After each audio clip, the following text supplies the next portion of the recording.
সমস্ত তৌহিদি জনতা ভাইদেরকে একত্র হওয়ার জন্য জানাইতেছি, তবে কেউ বিশৃঙ্খলা করবেন না। দেশের আইন অনুযায়ী আমাদের এই বিধানসভা অনুষ্ঠিত হবে ইনশাআল্লাহ। কেউ দেশের আইনের বিরুদ্ধে যাবেন না এবং কেউ ভাঙচুর করবেন না, বিশৃঙ্খলা করবেন না, সুশৃঙ্খলা ভাবে এবং দেশের আইন অনুযায়ী আপনারা এই পথসভা করবেন ইনশাআল্লাহ।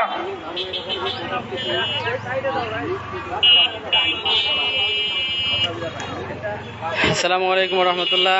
আজকে আমাদের আবাদপুকুরে ওলামা আইমা ঐক্য পরিষদের পক্ষ থেকে প্রশাসন ভাইদের প্রশাসনিক যারা দায়িত্ব আছেন তাদের সহযোগিতা নিয়ে আলিম ওলামা এবং সকল প্রকার ধর্মপ্রাণ মুসলমানদের ঐক্যবদ্ধতায় আমরা আল্লাহ রাসূল সাল্লাল্লাহু আলাইহি ওয়াসাল্লামকে কটূক্তি করার প্রতিবাদে বিক্ষোভ মিছিল করতেছি। 4 মাথার থেকে শুরু হচ্ছে, এটা 10টার থেকে শুরু হওয়ার কথা।